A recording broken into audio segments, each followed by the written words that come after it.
Yo, uh, I don't really have anything meaningful to say. I just think it's cool when I hear other pods with smooth disclaimers. I mean, as far as the content, well, I mean, unless we say we joking, if we said it, that's what it is. Carry on. But welcome to the party. Sincerely, Pod Strickland. Let's get it. Shit. Yeah, I was like, man, I must have took a deep ass breath before I said the first part because I needed to. Yeah. Gotta let them know what kind of time it's on. That's all. Exactly. Yeah, shit. Oh man, I'm trying to tell you something good. I've come to the understanding now that there's just some things that I'm going to have to accept that's what it is, and I can't let it piss me off as much as I do. You know what I'm saying? Case in point. High five. Well, usually, and it goes together. Yeah, it's just those two things just collided right at the same time on purpose. Like it was. Yeah, I seen some very unusual things. Actually, I take that back. I seen some very usual things, and then it just hit me the other day. I was like, you know what, bro? I think that's just what it is. Like you keep expecting it to improve, or something. You should just be thankful it hasn't gotten worse. It's just the same fucked up. Yeah. The small things. No, when it comes to traffic here, it ain't never gonna get better. Oh no. Because everything these motherfuckers is doing is to expand. So there's just gonna be more people. But half them roads they can't expand. So it's just gonna get worse. Exactly. I mean, I swear to y'all, ladies and gentlemen, I promise. There was a section of the highway they was working on when I came out here to see if I wanted to move to Washington. I ended up not moving to Washington until almost 2 years later. But I moved out here, they still working on that same section of the highway. I want to inform you all, I've been here for 10 years. 10 years I've been in Washington. They are still working on the same section of the highway. It's like 200 feet down. Yeah. Because they did that big rollout last year and they were like, it's finally open. And then it was like, the road was clear for like 2 weeks. And then they were like, we got some shit to do. We're going to make this area better. But it was the exact same area. Just like, toss the football down a little bit and it's right there. Jackasses. I'm trying to tell you. Oh man. I'm interested in seeing this video that you said. I didn't watch it. I'm trying to get better at just allowing myself to have real-time reactions and not having to know what the fuck is going on before. You're gonna have a reaction. I can guarantee it already. Honestly, I'm Seven, but what I'm time sad do that you Dyce go ain't up? here yet. I'm gonna come see you. When your next show? Oh, I actually got one tonight. Tonight. When the next one after that? Hey, I know you probably getting ready. Can you send me personally the flyer that you've been posting on your social media for 2 months? Hey, I know the show in 20 minutes. Y'all ain't got no more than pre-sale tickets left. Oh my God. Oh my God. Oh my God. Yeah. I was like, how you get a hold of my phone? He said, oh my God. Because if you were an artist, you heard all of this shit before. Like all of it. Multiple times you've heard it probably. Yeah. Every show. Every show. It don't matter when it is, where it is, how big it is, how small it is. Pause. Like, and it don't, none of that fucking goes into the equation at all. It doesn't matter. And if you're from the Northwest, you know what I mean when I say it, and it don't matter at all, especially here. Don't matter. I seen 55 motherfuckers come see Smith & Wesson. If it was that many, I might be upping the number some. But that brings that, man. That shit just pissed me off. You know what? I don't think people understand. Like the people who, and this is why I always tell people, don't expect your friends and your family to be the reason why you take off. Don't ever, because them people on the phone, that was his friends and his family. That's who that was. That wasn't some random fan from Facebook or Instagram or TikTok. Nah, that's somebody that know him personally. As a matter of fact, that's somebody who should have been the first motherfucker in line to buy the ticket and been the first motherfucker at the club to make sure they don't miss their set. Instead, it's that. I just like that it covered all the bases. Like, I think the first call might have gotten cut off a little bit, but it was like, oh, you know, hey, I know I said I was going to come to the show, but, you know, something came up. I'm not going to be able to make it. And then you go right on to the, oh, it's tonight? Well, when's the next one? Yeah. And then you go right on to the, oh, yo, I know you've been posting your flyer for 2 months, but send it to me. Send it to me personally, please. Yeah. I'm like, then, if you've seen it, then know I've been posting it for 2 months. You should have this shit memorized by now. Or know exactly where it is. So you don't have to hit my phone. Yeah, he went down the whole spectrum. And yep, every one of them. That's why we were having that conversation with everybody. It was like, yo, like, it don't matter who it is. It doesn't matter how close they are to you personally. Nobody has any dedication to your artistry but you. Facts. Yeah. Clip that. Shit. Yeah, that's real talk. Man.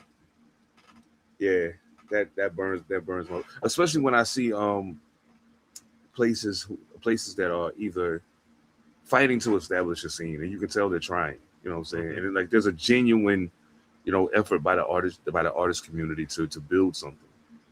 But what people don't understand is they see the artist community, and they make the mistake of assuming that this is a groundswell of local support when it's really just the other artists that are part of your community.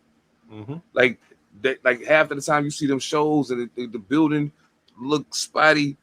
Most of the people you see in the crowd are other artists, because regular everyday people would rather argue online about millionaires and billionaires who don't know they exist, or give their extreme amount of their hard-earned money away to these people instead of spending $20 to come see their homie tear the stage down with some high-quality music. Like that, It just don't make sense to me. Usually high-end for an independent show is $25. Yeah. Like, don't get me wrong, I ain't saying it doesn't get no higher than that, but if it gets higher, then there's usually something added on top. Like, this is an event. It's they're doing a meal afterwards. Like, I've done plenty of shows where they've had, you know, like chefs come in and, you know, you get food, you know, and there just happens to be somebody rapping, but there's other shit going on. Right. So it's like, cool. But if you're just talking about a show, usually high end is $25. But, you know, and it's like, my God, $25? Like, put me on the list. And it's like, yo, I know you just dropped fucking $3 bills to go see fucking, you know, this bum ass, you know, quote unquote A-list rapper. Be like, yeah, he rap. This hip hop. Different. Oh, you just gave me a line. I'm about to use that shit. Ooh-wee. You'll know it when you hear it too. Yeah. Oh man, that's crazy. Yeah, nah, I don't. I ain't never been the one to prescribe. Like, I learned early not to expect the people closest to me to be the ones to be that. You know what I'm saying? And I guess I got lucky in a sense that my very first run at actually releasing music and putting something out was highly successful. And so I was fortunate in that way that I got to see some things early that I probably shouldn't have. You know what I'm saying? But I'm glad I did. But, like, you know what I'm saying? It also very well could have skewed the situation if I wasn't of a stronger mind. So, yeah, I don't know, man. I hate to hear all the excuses, especially when us as artists show up for other people in other realms of life all the time. Mhm. All the time. Yet, when the opportunity is afforded for you to go back and support this person on the one thing that they asking you to support them on. Like some of these artists, that's the only time they're ever going to ask you to come do something. Mhm. Come see me perform. Come to my show. You know what I'm saying? Come to my album release. Maybe buy a copy if you want. Even if you don't buy a copy, just come. You know what I'm saying? And the fucked up part is y'all will leave a room half full at a free show. Yeah. That's some bullshit. Yeah, and I mean, you know, there's a few things like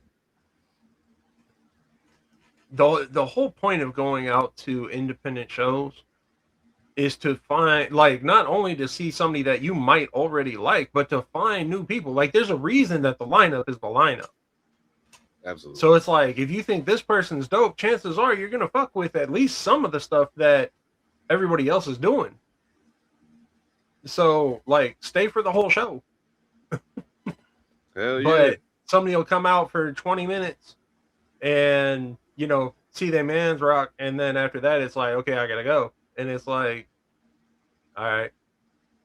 So yeah, I hate that shit. Anybody that's showing up for us, that's why it's like, yo, fucking stay here. That part. Hell yeah. Stay. As a matter of fact, I prefer, like, sometimes, I mean, I hate going late, but sometimes I don't mind going a little later just to make people stay to see more of the show if they came to see me. Like, now you got to pay attention to this other shit. Mind you, you might miss the 2 or 3 motherfuckers after me because you're going to do it anyway, but at least you had to stay here and watch this other shit.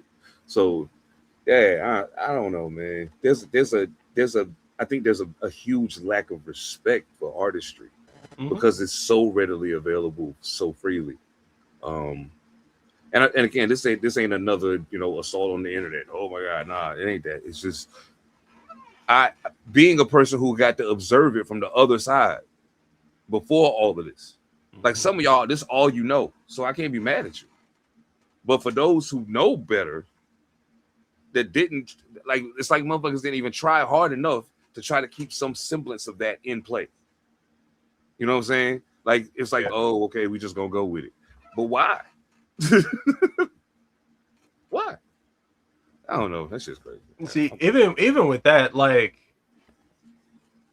you give them grace. I don't, like, because we've never been in an era that was more knowledgeable and more focused into supporting, you know, support local businesses, support, you know, homegrown shit, like, you know, against big conglomerate and stuff like that. But then you get to the music scene and it's like, oh, no, fuck all that. I'm trying to go see Cardi, y'all. And, you know, so, yeah, and don't get it twisted. When it comes to independent artistry, the game's fucked up everywhere. Like, there ain't a dope place to go and tour right now. Like, everything is a grind. But, yeah, like, that's why I don't give them that grace, because it's like, you know, y'all spout all this shit about, you know, supporting local businesses, supporting local, you know, supporting local everything. But then when it comes to supporting your local artistry, you ain't got no time for it. I feel that. I guess the way I look at it in a lot of cases, especially when then the other part of it also is dependent on who from that time frame I'm talking about. If I'm talking about somebody that's like, if you 18, maybe it ain't sunk in yet. Okay, I get it. Cool. But like this has been going for a minute. You know what I'm saying? So it ain't like this is some new shit that's just happening. It's been 20 years. You know what I'm saying? So, you know, I think there's a degree of responsibility that goes into it. And the responsibility fell on our class, even those of us who fought to try to keep some part of it going and fought to try to keep the sound relevant still. And you know what I'm saying? And all of those things. Even with you having that, you know what I'm saying? The ability of people to mass produce bullshit has absolutely fucked it up. Like you have to go through a lot to get to dope music. And I get sometimes it can be tiring, but at the end of the day, if support of the culture itself, doing the extra work to find the good shit is worth the effort. You know what I'm saying? Follow the path that your favorite artists lead. Like they give you the suggested motherfuckers that's like this artist on Spotify. And all that shit. It's the exploration. Like that's the problem. Is like y'all are bitches. Like nobody wants to explore anymore. Everybody just wants to, have something dropped in their lap, and just that quick satisfaction. And like, all right, like go do your thing. But I guarantee if I go through, let's say 20 albums on my phone, like the most recent 20 that I copped, 5 of them at least I've never even heard their music before. But I was pulling one album or even just going through the new releases that came out. Like, a title or an artist name like catches my eye, or even just like the album cover. Thanks. Catches my eye. I click into it, I read the track listings. I might even go check out the artist bio real quick and be like, yo, it sounds like my kind of shit. And looks like it could be dope. I'm a cop. Bang. Some of them have gone terribly, where I'm like, no, wrong. But some of them have been fired. Some of that shit trash. Yeah, they'd be like, boom. Yeah. Oh shit. Oh, that's crazy. Yeah, nah, I feel you. I've run into many a whack record chasing record covers. I ain't gonna lie, chasing album covers, but so every now and but in a lot of cases, more often than not, I will say it's generally at least a average to above average find if the album cover's dope. Yeah. And I mean, it's a starting point. It's like, yo, you got a dope album cover, but from there, it's like, okay, like you also got a dope title, so at least you're creative. Right. Like I can give that to you. And then, like I said, like check an artist bio. That's the best thing you can do is just check the bio and make sure that it sounds like it would fit in your wheelhouse. Yeah. Oh, just in case. Yeah. Just in case. I mean, shit. That's how I found Dig Bar. Copped an album on Complete. Just it had a crazy album cover, and then I went and read the bio, and I was like, I don't know what that means, but okay. Click, and I was like, this motherfucker is crazy. Like that's insane. Yeah. And I'm not even saying like he's dope. Like I like him, but no, you just crazy. Like you certifiable. But you know what? I kind of like that, cop. Hell yeah. Yeah, I think everybody got. I want to think on that. Make maybe a top 5, maybe even see how many we got. But make a list of like some artists that we discovered that we under normal circumstances. If somebody just was like, "Hey, listen to," or I might be like, "Yo, I ain't with it right now." Like, you know what I'm saying? But sometimes that discovery on your own, is different. You know what I'm saying? So, yeah, just want to maybe a quick little list of some artists that we stumbled across like that, because I know it's been a few that I even was like, "Damn," normally I wouldn't like this, but for some reason, this shit fire. Like, you know what I'm saying? I'm fucking with it. Yeah, man. Shit. Man, I'm telling you, I'm trying to told y'all be seeing the wheels turning in real time and shit. Let's get it. I'm flyer than everybody. You on cloud 9, higher than everybody. We stepping out on the town, we sliding every party. Shining extra guard, we flyer than everybody. Yeah, I'm flyer than everybody. Me on cloud 9, higher than everybody. Woo! On cloud 9, higher than everybody. Yes, indeed. Yes, indeed. I'm not that high, not yet. Welcome to the show, ladies and gentlemen. Y'all already know what it is. Another beautiful Thursday. I am Seven Da Pantha, aka the Carolina Hurricane with ridiculous slang, aka your baby mama's favorite rapper, aka Pod Strickland. If you're getting the point, you already know. You see what it is. Well, I mean, those of y'all that's Never mind. Monster, listen, what's good, family? How you living? How you living? I'm angry. I would be surprised if that were not the case. Yeah. People pissing me off. Oh, And then, shit. so, yeah. Like, it's kind of the standard shit still. Just like, you know, doing a lot of work and trying to bring a few things to fruition. I've made some good progress, and that's been cool. But then people feeling like they have access that they don't have. So they're like, yo, I need you to do this. And it's like, you can eat a whole bag of dick. And then Fourth of July fucked me up. Like, I don't fuck with 4th of July. Me and fireworks don't mix well. I had bad experience. Man. Yeah. Yeah. I feel you. Yeah. That's So got by all that shit. 4th of July. You know, I got tired of people asking me, hey, what you doing for the 4th? What you doing for the 4th? What you doing for the 4th? I'm sitting in my fucking house doing whatever it is that I need to do. Like, I don't know what you expect the answer to that question to be. Do you not know me? You know, like, you obviously don't know me if you're asking me this. But, you know, for the benefit, you know, just for the sake of argument. I'm working and praying for the 5th. Yeah, you know, that's really what I'm on right now. So, like, hey, but I did have to tell him, I was like, look, man, I could explain it to you, but right now ain't the time nor the place. We was at work. And I was like, right now ain't the time or the place. And he was like, okay. So we go outside and we talking outside, and I'm like, hey, man, so look, let me tell you something. I said, first of all, I don't be doing a lot of celebrating anyway. Just ain't the celebratory type of person like that. Like, I celebrate with my people, like when we having like, our moments. But like, fuck all that holiday shit. Like, I don't give a fuck about this shit.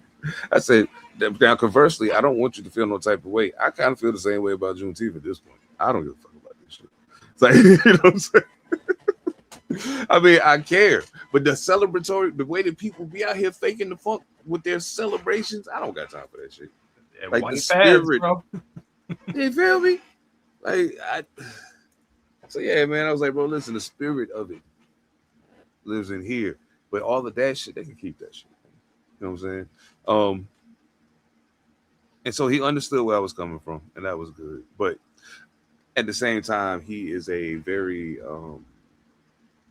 I found out this day he was a veteran, but he's not just a veteran. Like, cause I got some homies as veterans, but they veterans that's on some, man, if I had it to do over,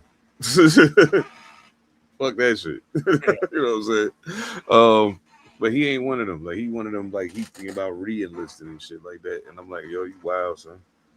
But he told me what his plans were, and all I kept thinking to myself was, you know what's crazy? The fact that I absolutely positively love to see things go sideways for people on the 4th of July. I do. I enjoy it. It brings joy to my heart. As a matter of fact, it brings so much joy to my heart, I feel like I should share with y'all. I should do that. Let's go.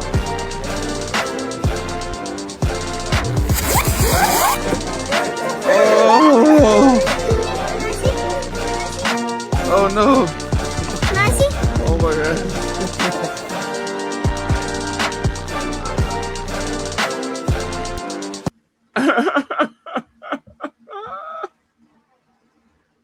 Bro, what the fuck?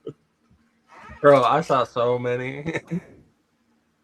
And the real funny ones are the ones like on 4th of July or the day before 4th of July. Like, I saw just a meme, and it said, "All you five finger motherfuckers, raise your hand."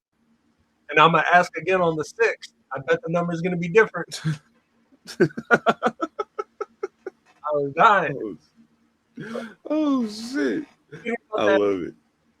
That fireworks stand in Oklahoma that went up in flames. Yeah. That was- Oh shit. That was crazy. I Yeah. was like, I've seen a couple of joints that was like that, and it was one of them.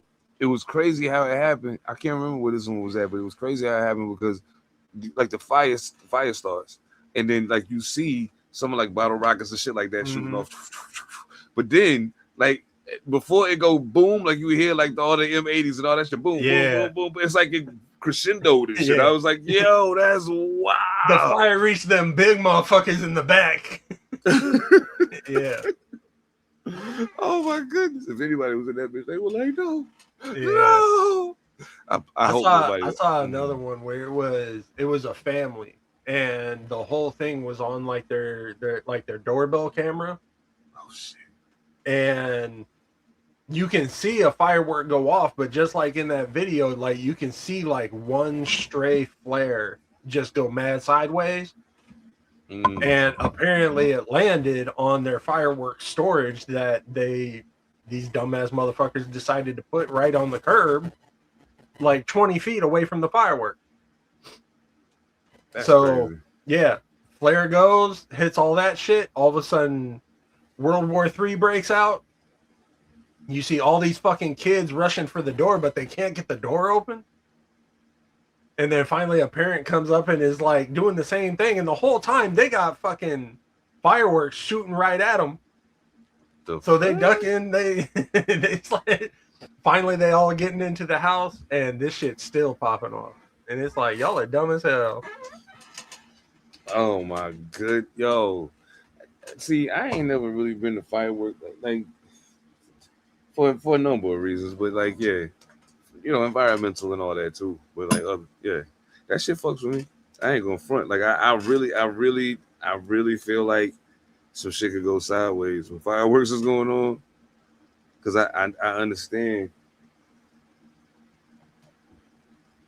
Never mind. We ain't gotta do that right now. I'm gonna be good. But you know what I do like?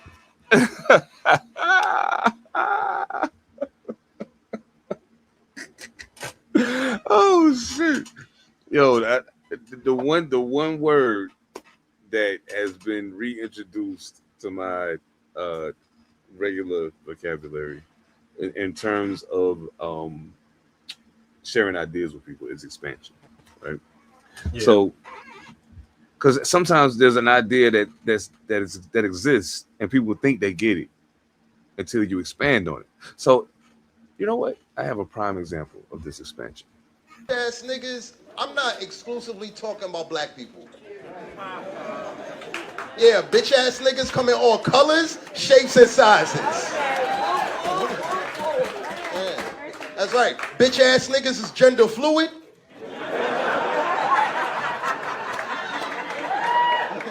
That's right. He can be a bitch ass nigga. She can be a bitch ass nigga. They can be a bitch ass nigga. It's no discrimination. I tried to Google the definition of a bitch ass nigga. Yeah, would you believe Google didn't have one? So I had to come up with my own. So this is my definition of a bitch ass nigga, and it's perfect because it's Sunday. So this is my definition of a bitch ass nigga, which is someone who is a spiritually stricken individual who will compromise the morality of being a good person in order to satisfy an unstable mental need to inconvenience another living being. Hey. Now let the church say amen. Hallelujah. Thank you, Jesus. I am a vessel. Oh. Now that's crazy. Yo, that's insane, yo. I saw that shit. I was like, damn. I never heard it broken down this way before. Yeah. Gotta give it to the people. Oh, that's heavy, bro. That shit is crazy. That's a real one right there. So, all right. Yeah. I was like, bro, it's not bullshit. He meant that shit from the bottom of his heart. Oh, shit. Now, I don't really know. I like it when I don't know how to intro something. because it tells me two things. One thing is that I bought the right shit from the dispo. I know it. That's how I know. But number two, never mind. I'm gonna just play it.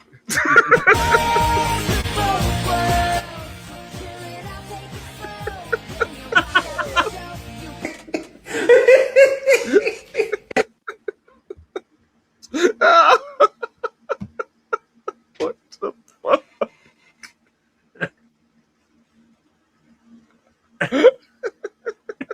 Yeah. Whoa, wowzer. Now that's crazy. I'm just saying. I'm just saying. Sometimes the best things are the simplest. Yes. Oh my goodness. Yo, I be knowing that I ain't ready sometimes, and I do shit anyway. It's cool. It's cool. Oh man. Yo, that shit. Yo, listen, I'm gonna tell y'all something. If you just the right amount of high and you looking at the screen at the wrong angle, that shit will fuck your whole brain up. I'm telling you now. That shit will fuck your whole brain up. Oh my goodness. Whoo. Nah, I think I've been dying to see what this is. I'm not gonna lie to y'all. See, this is one of the benefits of getting a live real-time reaction. I've been dying to see what this is. Because all I saw was the thumbnail when I downloaded it. And I was like, huh? Let's take a look.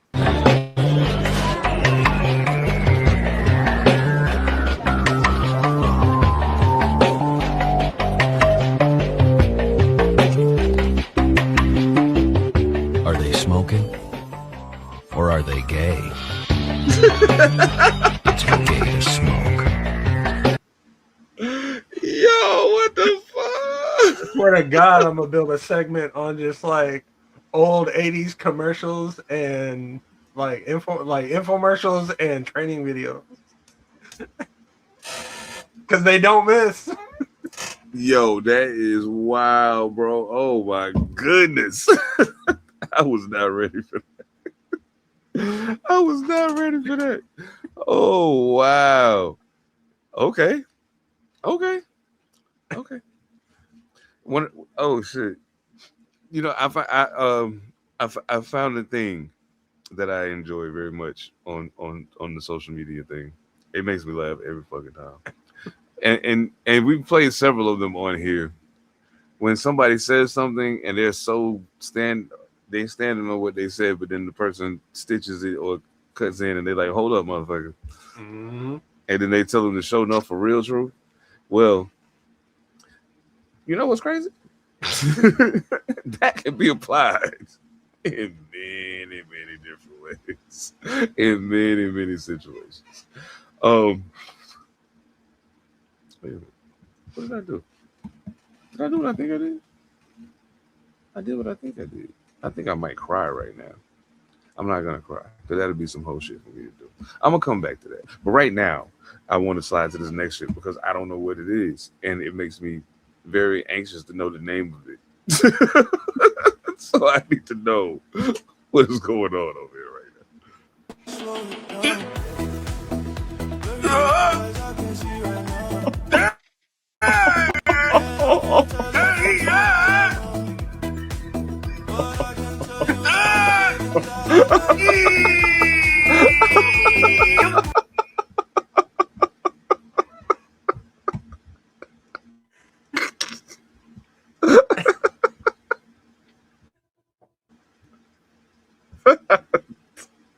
Why? Oh God, somebody tell me why. Oh, that's crazy. Oh, bro, that is nuts. So, what the? Bro, I'm not gonna lie. When I saw that, I watched that shit like 10 times. It was dying the whole time. Oh shit. Yeah, I don't understand, man. This shit crazy as fuck. Oh my God, yo. Like I was said, not ready for it. When I saw the title, I was like, ones are the best. Yep. Yeah. Hell yeah. I love it. I love it. I'm trying to figure out something. I want to know if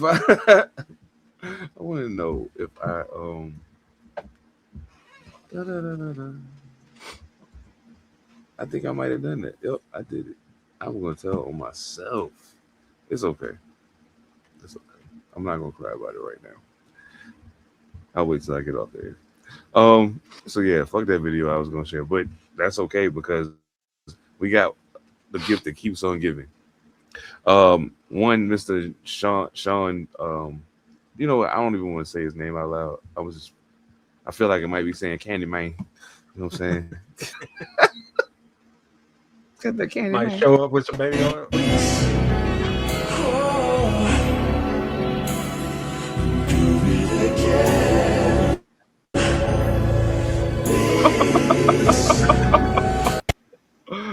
Oh, that's fucked up.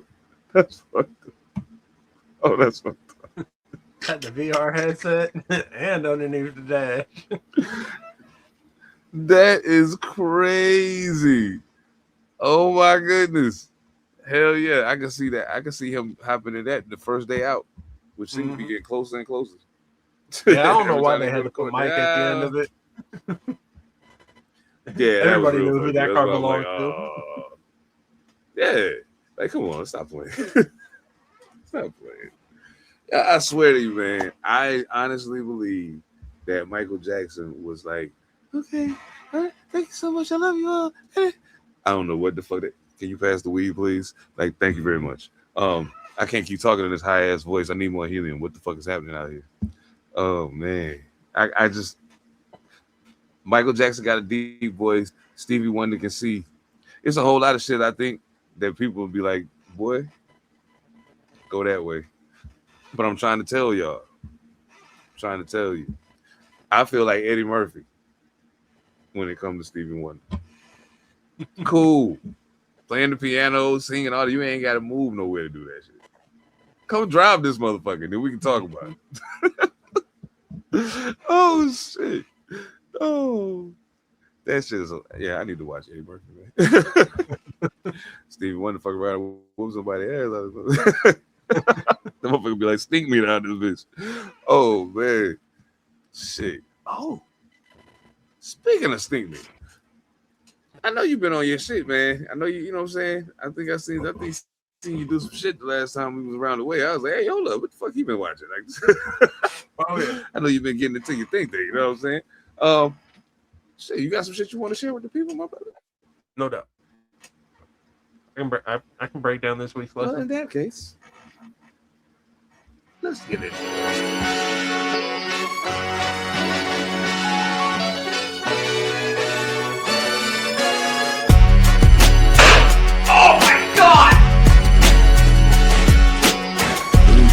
That's Jason Bourne.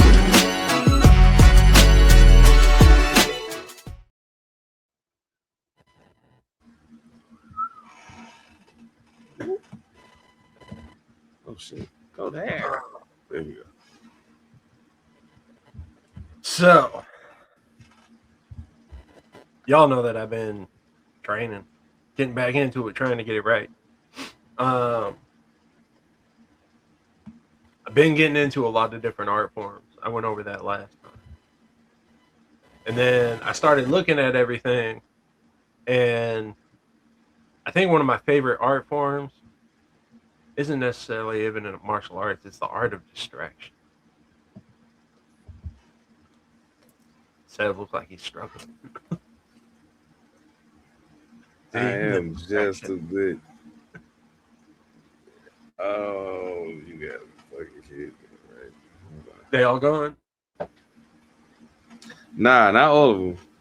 Just for whatever reason, I can't find that one. That's crazy. No, fair enough. That's crazy. Okay, I'll I'll tell you move what. We can cycle back around to it. I got you. Well, part of the art of distraction is knowing line of sight. And then breaking that off so that way you can strike. So we'll leave the art of distraction until the end. But if you can attack somebody's line of sight, that's where you're going to be able to get going. But the problem is when you're fighting, you got to have your own line of sight too.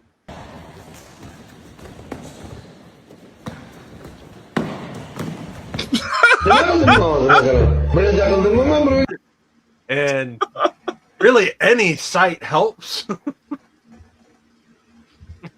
So the moment that motherfucker bent down to have his glasses taken off, that's the wrong move. So, yeah, line of sight matters, but sight matters. Like, don't try and be Daredevil out this bitch. But once you actually, like, you know, get your target in sight, you can't be distracted. Like I said, like, line of sight matters, but it's the focus. It's the concentration. And focus is hard sometimes. Kind of like 広げられそうさ。そうなんかこっちが悪いみたいな。開けろよみたいな。でも耐えてるね。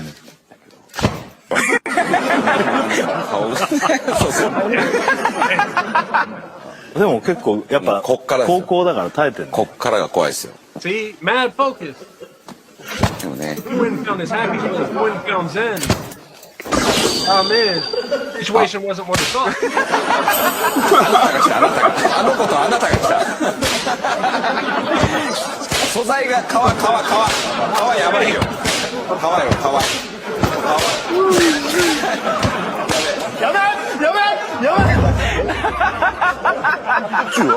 中は終わりです。競技が違いじゃねえかよ。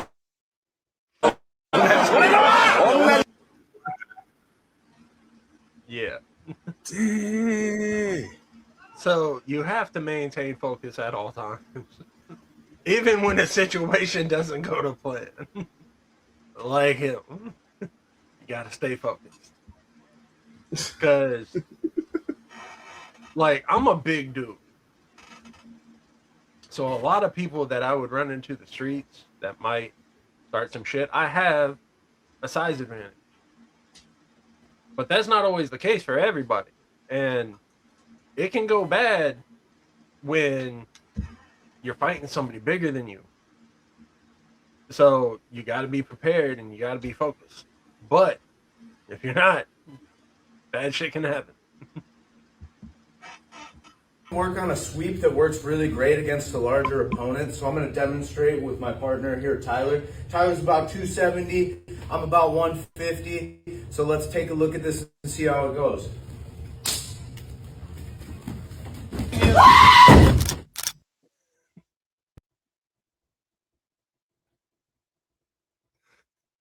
Like I said, if you don't have the advantage, you got to be focused.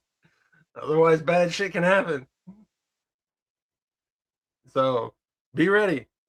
But so I don't only train, I teach too.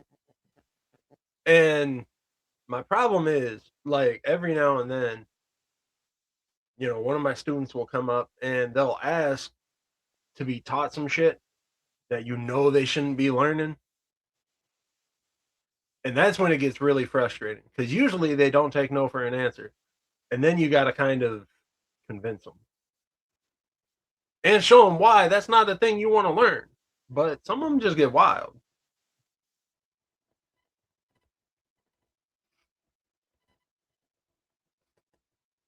Professor, why are you hitting your student for? Look that position you want him to show.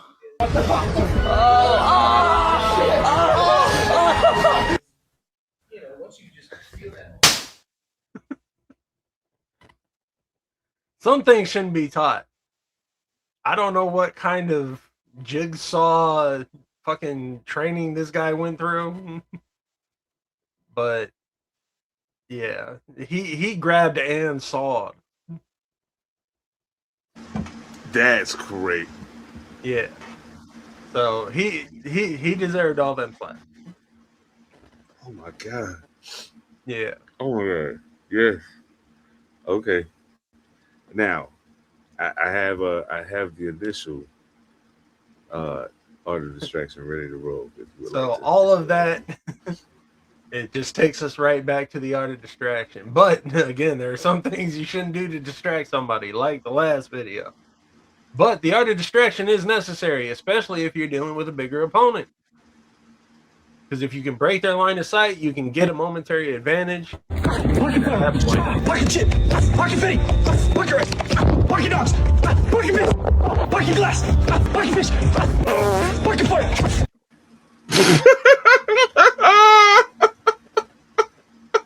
Wow. Doesn't matter what the distraction is. There's plenty of distractions out there. And it give you those couple moments to really be able to take advantage of the situation and come out with a win. So it said pocket fart. Yeah. I'm fucking dead. That was my training. Oh man, Monster Elicit, thank you so much. Ladies and gentlemen, get your reps up. It's training day.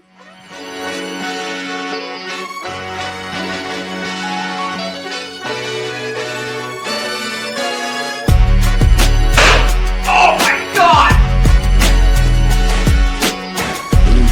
That's Jason Bourne.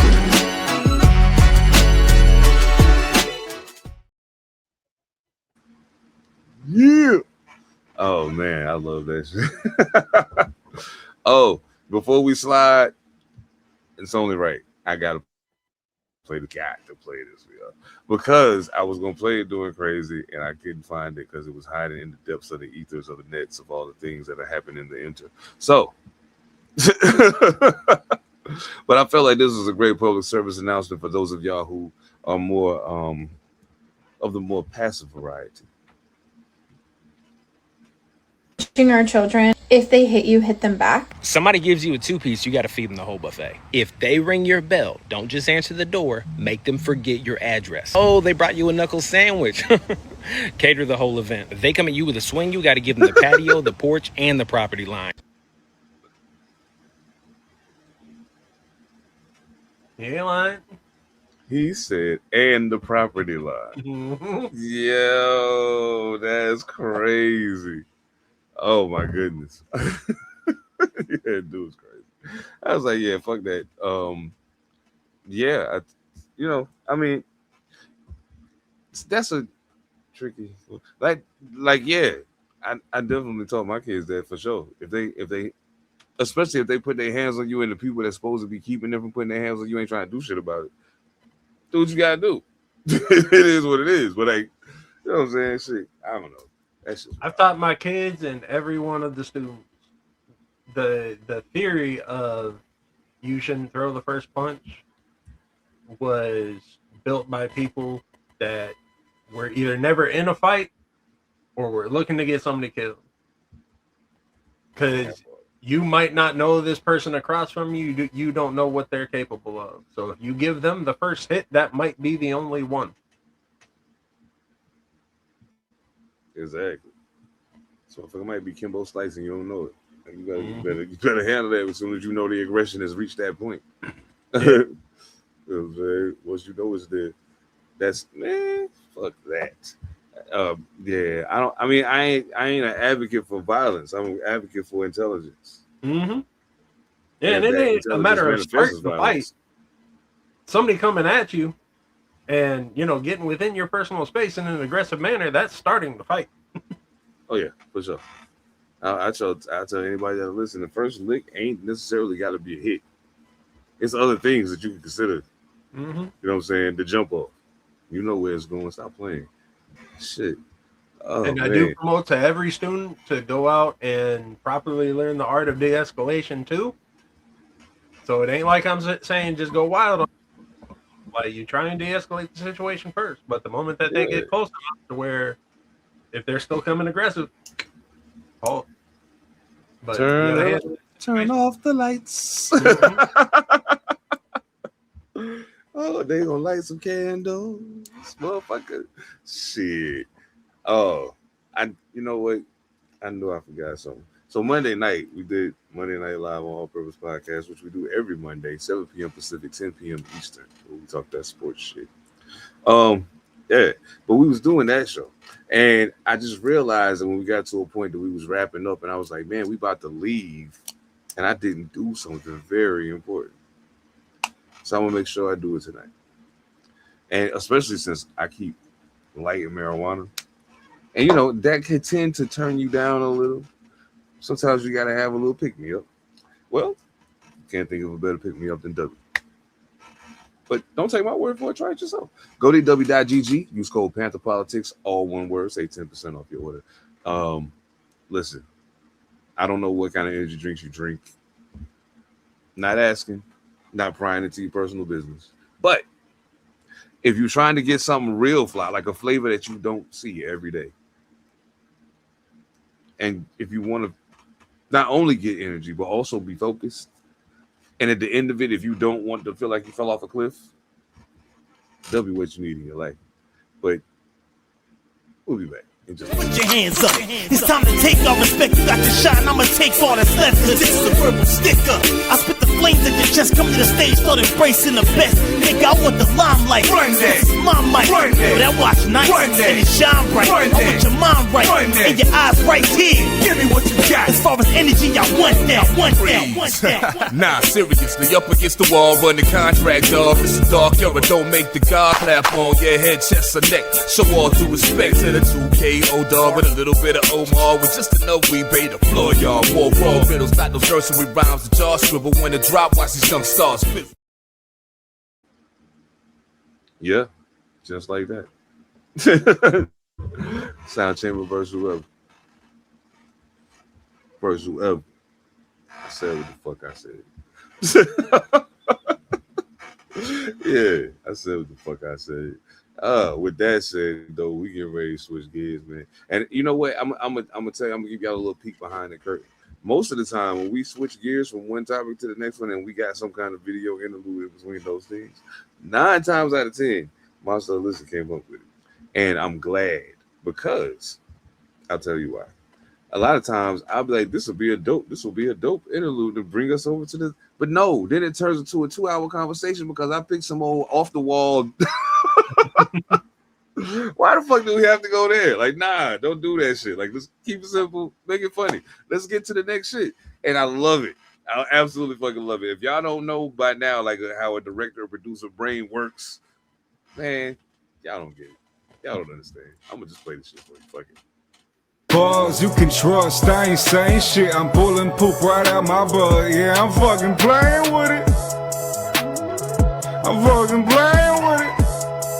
All right, hold up. Yo, that shit was fire, wasn't it? I mean, it was, but that last line was a little weird. I think you're overthinking it, bro. Just punch me back in.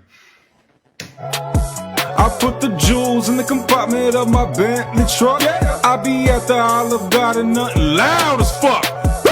All right, what the hell are we doing here, bro? Why are you so hung up on the lyrics? They don't even matter. It's just about the vibe. The vibe is fucking weird. Man, I didn't even write this shit. My ghostwriter did. Well, he either hates you or he needs to be investigated. Let's just do one more. I feel like this is about to be the worst one. Yeah, just do your job and punch me in. Thank you. Piss, shit, poop, and pee. 2 twin blacks like Siamese. Nothing till my nipples bleed. Ha ha, hoo hoo, hee hee. All right, I'm out. Where did I lose you? The whole friend group was counting on you to get rich, man. You're supposed to be the next Tupac. What the fuck happened? It's supposed to be the next Tupac. Why? Why Tupac? He said the entire friend group was relying on your success. You were supposed to be the next Tupac. What happened? Bro, what the fuck? Yo, that's crazy. Oh my goodness. Oh shoot. Okay. That is nuts. So wow. And welcome to music. Yeah. Welcome to music. That was wow. Okay. Hey, look, man. It's this guy we kicking off with tonight, man. He made a bit of a name for himself. Viral video, like it was so viral, it was ridiculous. Wait a minute. Before we do that, I completely fucking forgot, and I cannot do it. I cannot do. Rest in peace to Sparky D. What am I doing with my life? What am I doing with my life? Rest in peace, Doreen Broadnax, better known to the world as MC Sparky D, passed away on July 4th at 61. Man, I don't even know what. Y'all know Sparky D, Brooklyn, man, all day, every day. You know what I'm saying? Jumped off in 83. I think the group she was in originally was called the Playgirls. I think it was the Playgirls.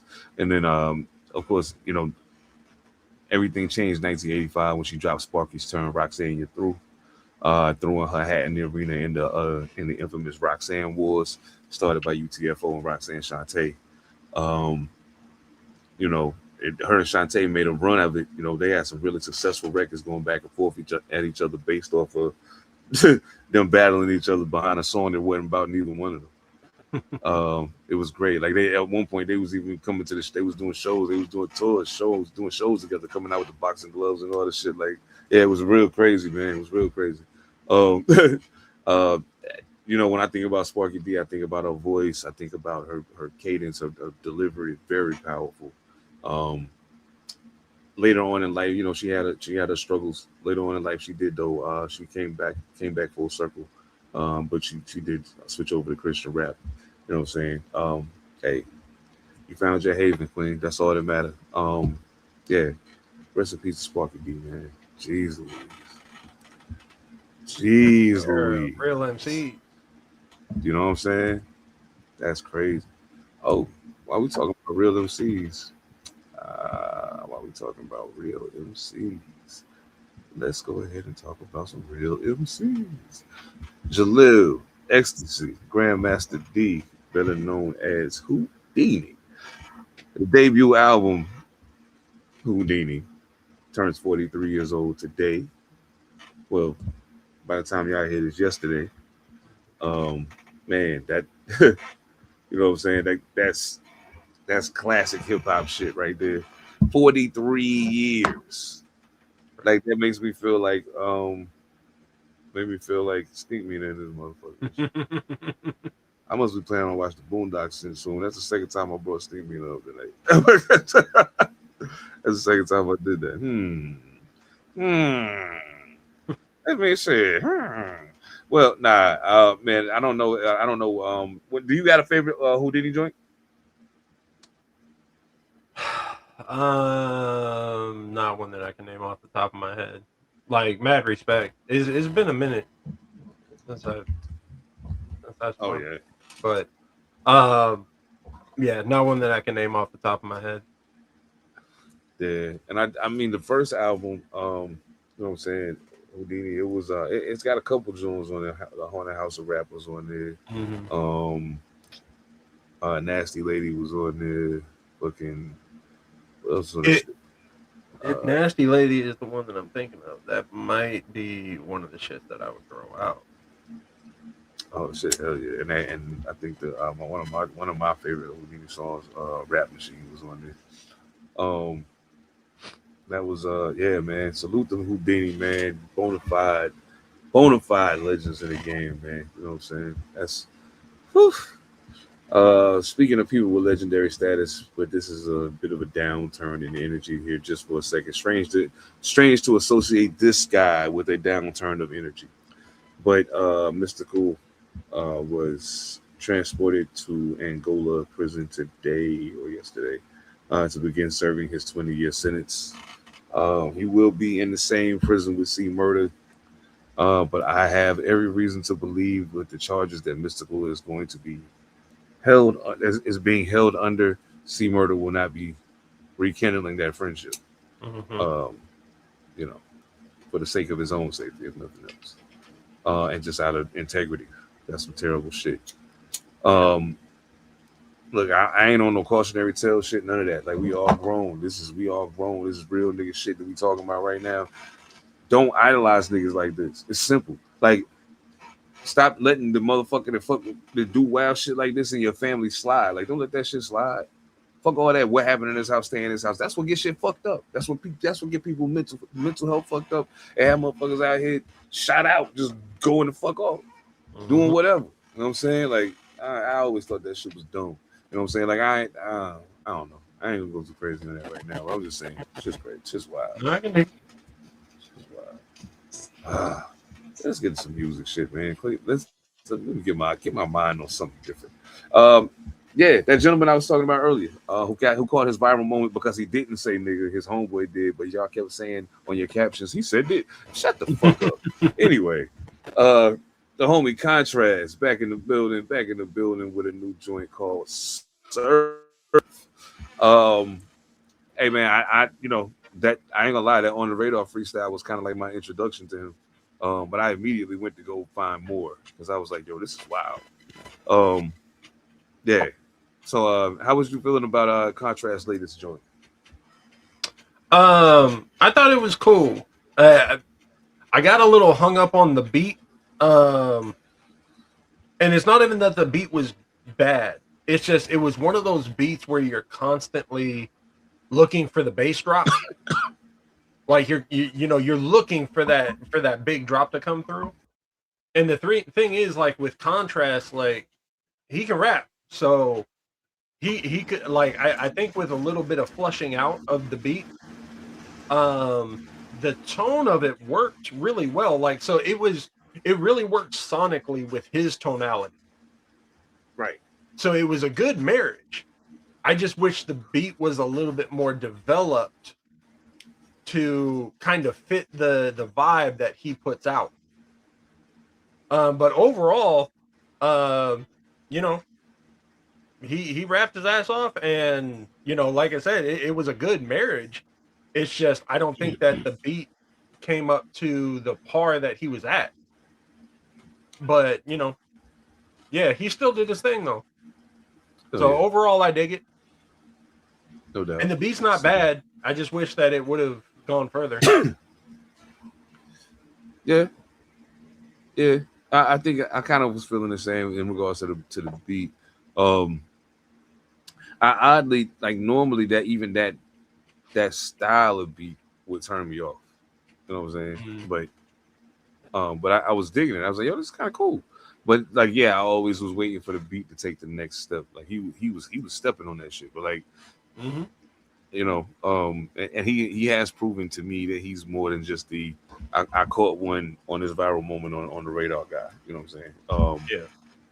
You do 25 songs, one of them's good, and you pay the price that it costs you to get on the radar. Now everybody thinks you're dope because of this one good song you got. But he's definitely proven to be more than that. Yeah, I think a little tune up with the production probably would have made it stick a little better. But I would go back and listen to it again just to hear him. But yeah, I'm not gonna run to it. I'm not gonna go hear some of his other joints that are a little more in my wheelhouse. But yeah, not bad at all. Contrast, dope joint, nice addition to your catalog, brother. Shit. Speaking of additions to catalogs, one of the people that I've been the most angry about that they don't have an extensive solo career for me to harken back to is Inspector Deck from Wu-Tang Clan. Mm-hmm. But he somewhat sort of kind of tries to make up for that with what he's doing with Czarface, along with 7L and Esoteric. They just dropped a new joint featuring Frankie Pulitzer. Joint's called Brothers Grimm. This, of course, leading to something much bigger, pause, in the near future. But right now, this is what we got. So, how are you feeling about Brothers Grimm? I dug it. I like the beat. The beat was done by 7L and Agent X. But to your point with Inspector with Esoteric, there's a lot of influence that went into this track that I'll let you speak to. And there's a reason, like Czarface himself, I think can handle things himself. Frankie Pulitzer might need a little bit of help. But yeah, like with their influence, I think that's fire. And just because you introduced it, I'll let you bring up kind of how, like, what that dynamic is. But yeah, I dug the beat. It wasn't groundbreaking or anything. Like, don't get me wrong. I'm not saying that it was like crazy. But I definitely think that it was dope for what it did, and what it needed to kind of be. You can definitely hear Inspect the Deck in Frankie Pulitzer's verse. And you know, but I also know that, you know, quote unquote Frankie Pulitzer, you know, is a fan. So I can definitely understand why Inspect the Deck would have been tapped for that. But yeah, overall, I dug it. I'd say this, because this is a single that's going to be coming off on a bigger album, I can say that it did its job and made me excited to see what the album might hold.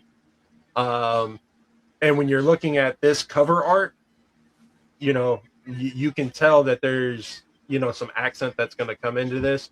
So yeah, overall, I was satisfied. You know, dope cover, you know, good lyricism. A little bit of Frankie Pulitzer's delivery, I think, could have been worked on, but, you know, still growing and, you know, into what he could become as a hip hop artist. So yeah, I think that there's some hope there. Yeah, overall, I think it did what it was supposed to do. Yeah, I can dig it. That, yeah, I was I'll say it's what's the best way to put it? I'll say this. I think it's a strong record. I've yet to ever hear Inspect the Deck rap and be like, nah, ever. Like, I've never, like, from the first time I heard him in like 1992, never one time have I ever heard him and be like, nah, not once. So no surprise there. Funny story, 7L and Esoteric. Funny story. Should I do this now? Fuck it, I'll do it now since we're talking about Czarface. 7L and Esoteric. So we were performing at Scribble Jam. For those who don't know, Scribble Jam was the festival in Cincinnati, Ohio, put together by DJ Scribble, the world famous DJ Scribble. Definitely like a haven for underground hip hop. A lot of your favorite underground rappers from the 90s have performed there, battled there, got beheaded there, whatever the case. You know what I'm saying? And in the midst of all of this, Cincinnati is one of the most racist towns in America. So us, my group that I was with at the time, we went there to perform. Now, the glitch in the matrix to all of this is all three of us, the members of the group, are all on probation. So none of us are supposed to be there. By virtue of this, we did something that actually wasn't the smartest, but in the you know, at the moment, it was the best thing I could come up with. We just all have our identifications at home. We was like, we're not going to need it. The manager can go in the store and buy the alcohol if we need it. They know who we are at the door. We don't got to show it at the club. Joke's on us. Yes, we did. So they said, you're going to have to wait outside till time for you to perform. Well, guess who else was on the bill at that show? And also staying about 3 doors down from us at the same hotel. You guessed it, 7L and Esoteric. So when things turn the way that things turn and the entire street is now lined with Cincinnati's finest, and they got everybody up against the wall. The only reason why I'm standing up against this wall is because I walked up to 7L Esoteric's van like, yo, let me hop in with y'all. Yo, we ain't got room. Son, it's mad room in the back of this van. Mad room. But they also know I'm one of the people that was fighting. So now, at the time, I was pretty angry about it. Right now, I'm still kind of angry about it, but I can laugh about it because I get it. Like, you know. But yeah. With that said, yeah, I love the beat. I think the record has a strong vibe. Yeah, for those of y'all who don't know who Frankie Pulitzer is Tom Hardy. Fucked my head up too. I know. But yeah, like that. So that kind of makes sense because like I've long known that he was a huge Wu-Tang fan. So, yeah, this ain't bad. Like they got some collaborations over time. This probably is one of the better ones because I feel like he's had an opportunity to improve as a rapper a little. And now I'll honestly say that I'm looking forward to what may be coming, in the future. I would listen to another record with them on it. So, yeah, strong showing, definitely, absolutely. Yeah, I can't remember the last name he went under. It wasn't always Frankie Pulitzer, but he's dabbled here and there. But from what he's said in interviews in the promo for this album, is he's actually concentrating on it a lot more, and he does want to make hip hop a true part of his profession. Hell yeah! So hopefully he's taking it serious. Yeah, I mean, considering who the fuck you around, I certainly hope you are. Yeah, That's Don't Tom McDonald's, bro. Fuck that shit. Yeah. Oh man, shit. Let's take it back. I mean, we taking it. It's still right now, but we're gonna take it back just a little bit. Shit. Speaking of my group, the very first tour I ever went on in my life, was opening for none other than the teacher himself, KRS-One. Chris is back with a new joint. What is the message? Always good to see the veterans who have been mainstays of the, setting the standard for the culture, continuing to add on. So, yeah. How did you feel about what is the message? I wasn't upset at it. It's not my kind of track. Some of it could be just out of respect for a legend. But yeah, the production KRS-One did as well, of course. And I did like the beat with, you got a strong drum line. You got that kind of organ melody background. The drum line is definitely more prominent to really keep that hip hop feel, but for the push of the message, you definitely want that background melody. And having that organ still definitely did give it that vibe. Having a hook like "What is the message? Love is the message." It's like, again, not necessarily my track.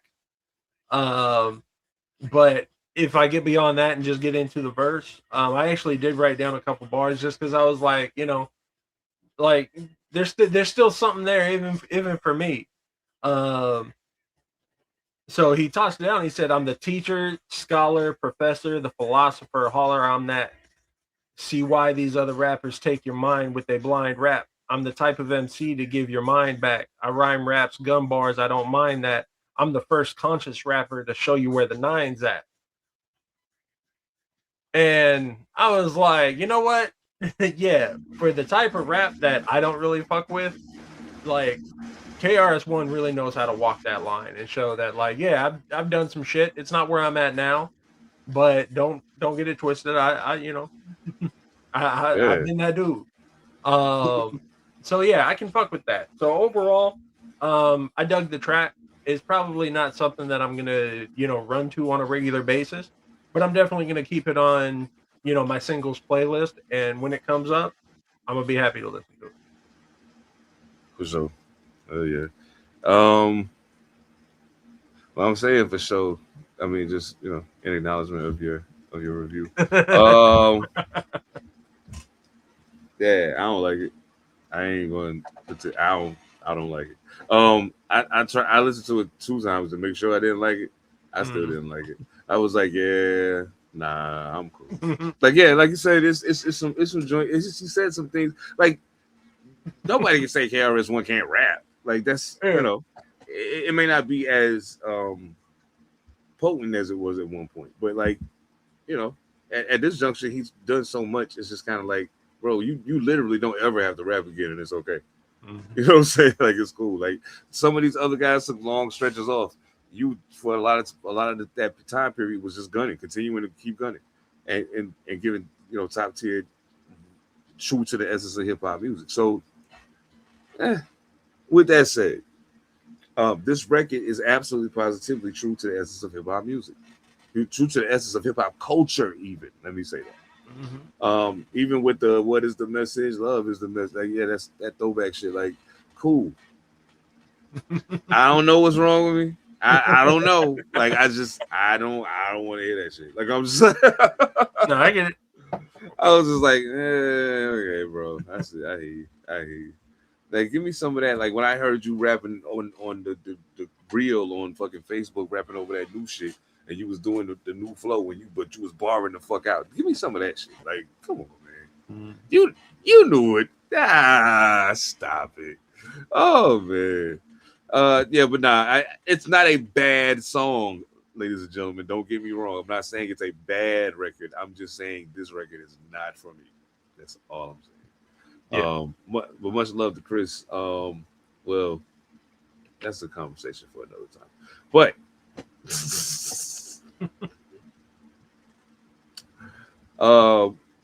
we can take it a little bit. Well, I mean, I guess it's pretty much the same time period. But some more OGs is back out here throwing shots at the wall. None other than the Jungle Brothers themselves. Last year we got a De La Soul album. This year we get a Jungle Brothers EP. Oh man, the Native Tongues is alive and well. I heard Queen Latifah back in the studio too. Yeah, it's about to go now. But right now it ain't about all that. It's about the JBs. The JBs. The ones that taught you about Jim Browski. You know what I'm talking about? The Jungle Brothers. They just dropped an EP called Concrete Jungle. Brand new Jungle Brothers music in 2026. So, Monster Elicit, how did you feel about Concrete Jungle? I dug it. Again, so this is not for me. I'm not the I shouldn't even say that I'm not the demographic, because for what it is, like I can dig this, and I did enjoy myself. It's just not my preferred style of music. I'll say it like that.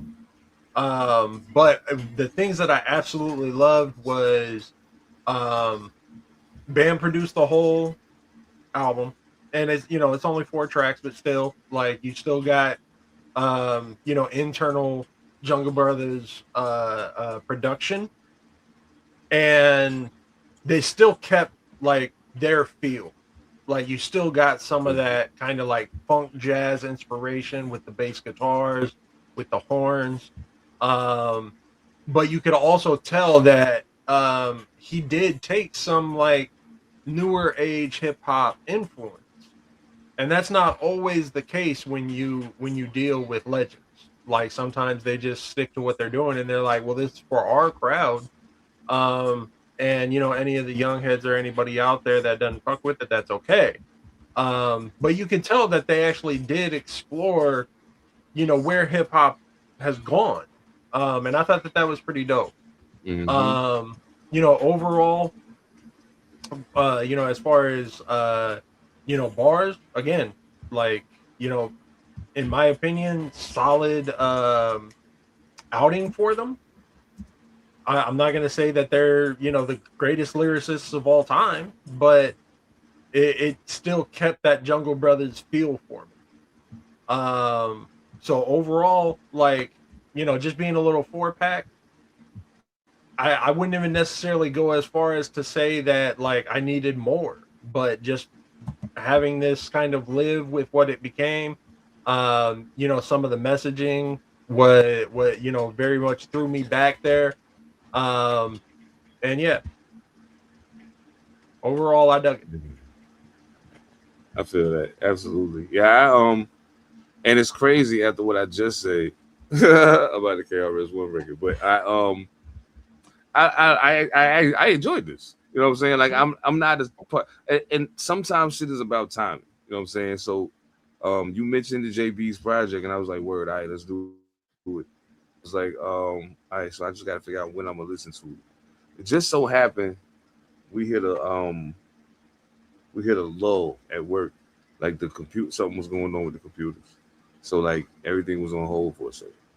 And I was like, I wonder how much time I got. It ain't really that long of a project. I can probably play it right now. So because we ain't having to work, my mood is high. You know what I'm saying? And I'm like, hell yeah, I might be in this motherfucker, but at least I ain't having to do this shit right now. So I got the JB's rocking. And if you are the type of person who will get up or dance around your house while you're cleaning, this is absolutely the EP for you. Mm-hmm. If you're the type of person who just is tends to see things, more of a glass half full, sunshiny ass, Grand Rising motherfuckers, one of them people. If you're one of them, you'll absolutely love this. Like, just so happened in that moment, I was in the right vibe and I caught it, and I was like, yo, this shit fire. You know what I'm saying? And like you said, they're not, they're not fucking Black Hippie or nothing. You know what I'm saying? It's not like they J-Rock and Absol and K-Dot and Schoolboy Q on the mic, but they definitely give you that JB's feel, and to know how long they've been in the game, to hear how sharp they still are, even though, you know what I'm saying? Like, they were never the super lyricalists, you know what I'm saying? But to know that, and to know that they're still sharp, at least to their depth, and maybe have even improved some. Yeah, it's beautiful to hear, man. So like, yeah, I salute to the Jungle Brothers, Concrete Jungle. I absolutely enjoyed it. I'll be playing it again. I just got to catch it in the right window. But yeah, if you like upbeat hip hop, and I did like that not every track was kind of the exact same. Like, they give you a couple different feels, and for just being a 4-pack, like that's difficult to do at times.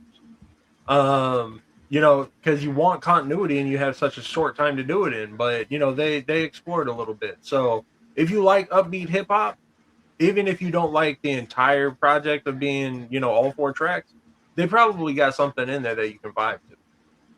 Because I just hit it, like, I turned it on the drive, and I was like, yo, yeah, I can roll with it. Yeah, it's definitely good for a drive. I mean, it's a short joint, so I mean, if you can't making a run to the store or something, you can probably get to the store and back home and play the whole shit. You know what I'm saying? Mm-hmm. So, yeah, definitely. Hell yeah. Oh man, yeah, dope. Salute to the Jungle Brothers, man. Good to see them back in business. Now, company, if you're a visitor here, this is your first time hanging out with us, it's okay. Welcome to the party. I need y'all to do me a favor though right now, just for a split second. I need you to turn your volume down. Don't argue. Take my word for it. Turn your volume down just a little bit right now. Right now.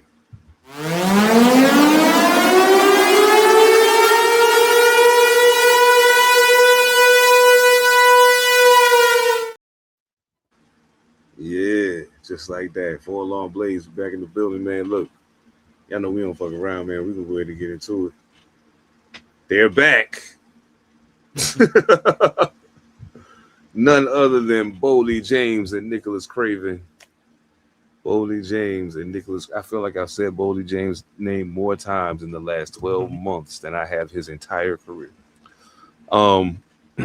They back, man. Trappers Alley 3, Hella High Water. I ain't got to tell you about Nicholas Craven. Ain't got to tell you about Boldy James, but we definitely going to tell you about Trappers Alley 3. So, with that said, Monster Elicit, let's get into it. How was you feeling about Trappers Alley 3, my brother? I'm pretty sure Boldy's just trolling me. Because you got this album cover added to Trappers Alley. You got Trappers Alley 3. Subtitle, Hell or High Water. So I'm like, all right, like, he going to that motherfucking place. Let me get there. And for me, it ain't hard to get there. So I'm like, dope. And then the first track come on, Summer Eve, and you're like, wait a minute, where I'm at. And I was like, wait a minute, like, all right, so you started cute, and like, you're gonna get into the grimy shit. Okay. So it starts with Summer's Eve. And you start with a very soft beat. Again, whole project done by Nick Craven. I'm not going to go into production at all. And I don't even really got much to say about the album altogether. But the moment Boldy started rapping, I was like, oh, you talking that shit. You just talking that shit smooth. Okay. And referring back to the beginning, first track, this motherfucker says, it's crazy that those closest to you be your biggest haters. And in the same breath, it'll force you to get this to get some paper. Shit be janky when your biggest supporter is a stranger. And I was like, all right, Boldy James. I hear you talking that shit. I'm just not sure what's going on in the background. Yes. So I'll wait. And he kept rapping his ass off. Next beat comes on. Mama Maxine. And still very soft. And he's still rapping that shit. And this album is 10 tracks of him rapping his ass off and talking that shit on an R&B album. And I'm like, wait a minute, did y'all get the beat packs mixed up?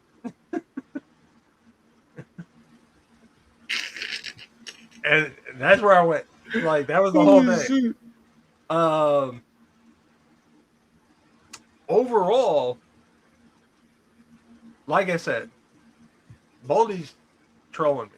He knew what I was looking for. He showed it to me. He told me what it was about. He started rapping that shit, and he was like, but you got to listen to this. And they're not bad beats. They're just not the beats that should have been on this album. So I was like, all right. You told me one thing. You rapped that thing, but I don't think that Nicholas Craven got the memo. Like, he used the wrong beat pack. So overall, yeah, I was I wasn't sure what was happening. I feel you. I feel you. Oh my god. Yeah, I was taken aback. I've been dying to have a reason to say that shit. I was taken aback by this project. Normally when I see Nicholas Craven name attached to something, there's a certain thing that happens when the beat come on. And that thing that happens when the beat come on is I can't stop myself from wanting to rap.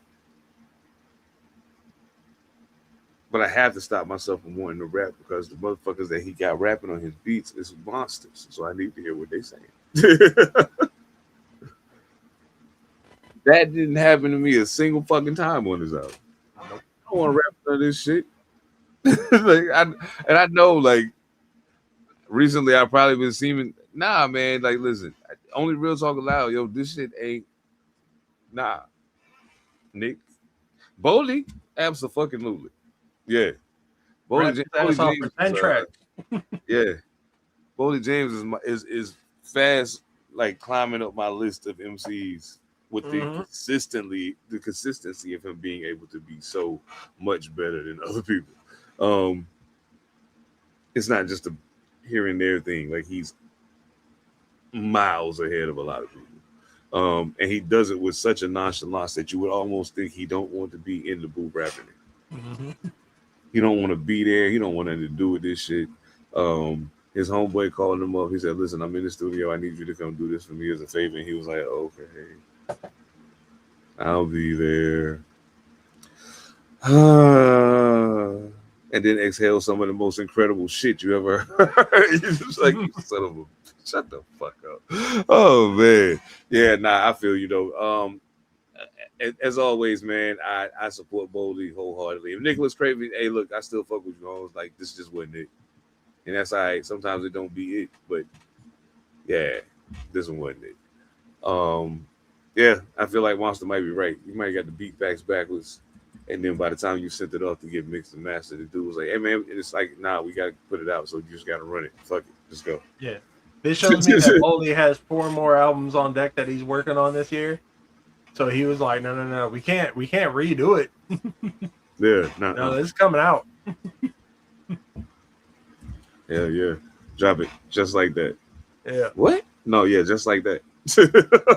Yeah, they were like, "Well, maybe we should change out the album cover." Nope. Mm-mm. Just like that. Yep. That's why I say he's trolling. He was like, "Nope, they're gonna catch it just like this." He's like, "No, it's perfectly fine. Don't worry. It's perfectly fine. It's gonna be okay. Put it out because I know who's watching." Yeah. And when he sees it, I know what he thinks is gonna happen, and we're going the opposite direction. Yeah, so much weirdness. The thing is, I'm gonna keep the album, and if it comes on, I'm gonna listen to it. I don't like this is definitely not the one I'm gonna run to. Oh no! But if I'm listening to like my Boldy playlist and this album is the next one up, I'm not turning it off. Just know that before you listen to the album, what you're gonna get. And once you can get yourself in that mindset, then at that point, it's just like, okay, cool. Like, I'm going to hear some dope rapping. It just ain't going to be the vibe that I was looking for. No doubt. Yeah. Shit. Okay. With that said, how many how many alarms you blazing for Boldy, James, and Nicholas Craven?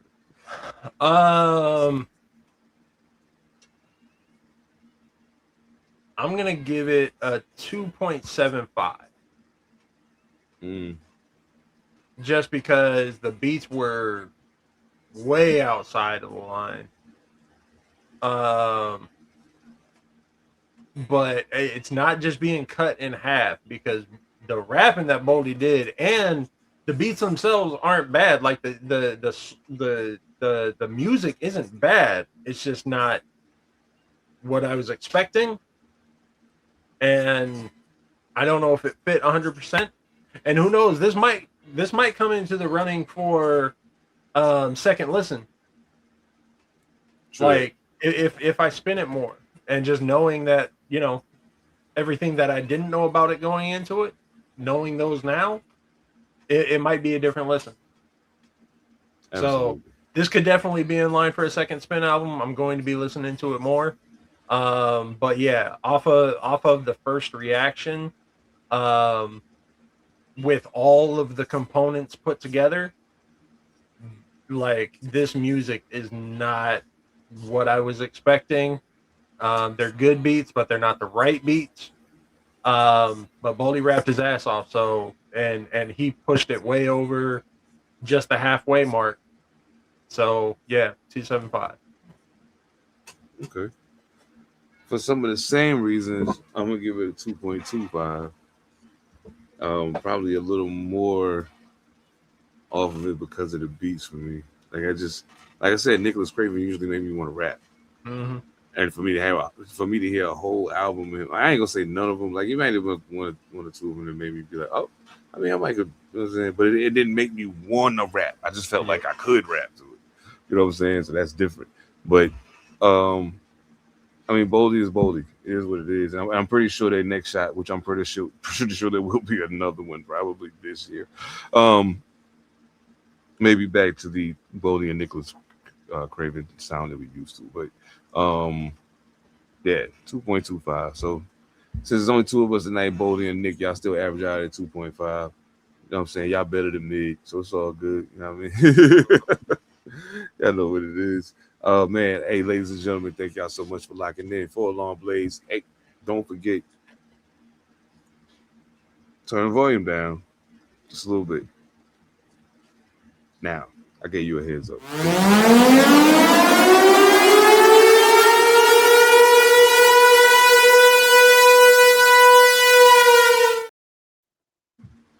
Yeah. Man, yeah, that shit was weird. Yeah. That shit was weird. Oh my goodness. Oh, well, I mean, shit. Looking at my Gucci, it's about that time. Oh, shit, we might as well get into some film shit. You know what I'm saying? I'm looking forward to this, actually. Absolutely. So before we do that, I think it's only right we set the tone. Was black until I got grown. Smurfs was black? You look at the plot, they little blue people, right? Right. They got their little sock on their head. Right. That's an afro. Who trying to kill him? A white man? Right. Named Gargamel? Right. Why you trying to kill him? Right. All they do is happy and sing. They be chilling. These motherfuckers live in the mushroom. They that small that they bother him. Right. La la la la la la. All they do is be working and be trying to figure out these motherfucking mushrooms and shit. Papa Smurf. Right. He the granddaddy. Right. Them all his grandkids. Right. He the only one who got red on. What that tell you? He knows some shit. He associated. How long it took you to analyze this shit? I'm telling you, man. Gargamel spent all his time trying to kill the Smurfs. It ain't been one episode where the Smurfs went and fucked with Gargamel. Never. They got their own little community, right? Gargamel always fuck with them. Hey. Hey. I might be high, but hey, I'm just saying. Makes sense. I'm just saying. Oh, shit. I needed that. Damn, that was funny. Okay. I hear you, Coles. I hear you. That damn, the Smurfs is black. You know, I've been thinking. Never mind. But yeah, totally makes sense. That might say something about me, but I don't know. But yeah, whatever. So yeah, man. We was talking about reviewing a movie. And I was like, well, okay. So we started going down a list of like, nah. So then I said, well, what about they clone Tyrone? And to my joyous surprise, Monster says, never seen that. I was like, what? Oh, this is gonna be good. Oh, off the natty. Oh, this is gonna be good. Yeah, this is gonna be good. Okay, so there's no previous tampering with the analysis. It's straight off the rip. And I know I've seen it. This makes time number 3 for me. But still, yeah, I even saw some shit this time that I didn't see previously. So, before we get into it, I want to play a short little clip from the movie. But then I cannot wait to hear your take on They Clone Tyrone. I seen him laugh once. If that ain't tell you something was wrong, I'm trying to told you. Mm-hmm. Damn it, man. So, my brother, I gotta know. How did you feel about They Clone Tyrone? So, I usually don't catch movies like immediately. Just because I ain't got time for that. And then depending on like the buzz that I hear about the movie, like it might bring me to it. And the buzz that I heard about the movie was a little odd now that I've seen it. Because one, like John Boyega, like didn't get no recognition during none of that. Everything was about Jamie Foxx. I thought that Jamie Foxx played Tyrone. And I knew it was a movie about cloning because of the buzz. And obviously they cloned Tyrone, like, okay, like fairly fucking obvious. But yeah, I thought he was the main character. Makes sense. Yeah. But I was like, okay, like getting into the movie. And I know gonna be some crackers. Like the evil whites is coming. And then like I did do a quick check. Again, I didn't know that John Boyega was in the movie, but I was like, all right, let me go check out IMDb. And then I see that he's listed first. I was like, okay, but they don't always list like the main character in the beginning. So like as far as like, you know, at the head of the IMDb. So all right, like that's dope though. And then I see David Alan Grier and I'm like, okay, cool. I can dig that. And then I see Kiefer Sutherland. And I'm like, fuck. Because the thing is, I'm actually a big fan of Kiefer Sutherland. His acting, he actually even does music. And while his music isn't the thing that I would normally run to, I've actually heard a couple tracks of his that were pretty dope. So, but the thing is, like, knowing what I know the movie is about and knowing that Kiefer Sutherland is in it, I was like, shit. Because Kiefer Sutherland plays like the worst of the worst when it comes to racist characters. Always. Yeah. So I was like, damn, I know it's going to be bad if they pulled him. So, all right, let me go turn on this movie. This is all before I even turn on the movie. But I hit play. John Boyega on there. Got the full grill, everything. And I'm like, okay. Starts talking about his character a little bit. You you see his first interaction with Junebug. And you start getting into the movie a little bit. And I'm like, all right. And then it made me question, because he hits homie with his car and then dips. And I'm like, nope. You don't do that. Because what you just did, I understand why. That's what you got to do. The battle for the field is the battle for the field. Mm-hmm. But when you're battling for the field, you don't leave a down player on the board.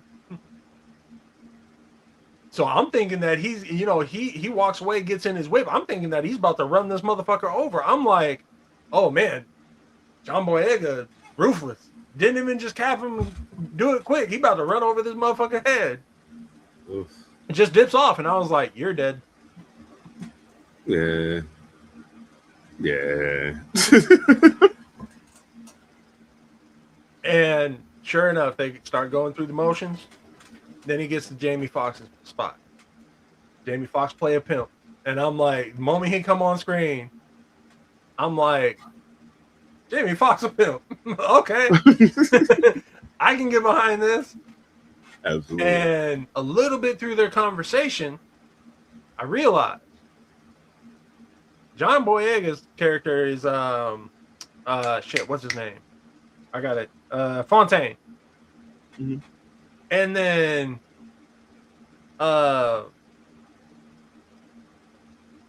Jamie Foxx is Slick Charles. And I'm like,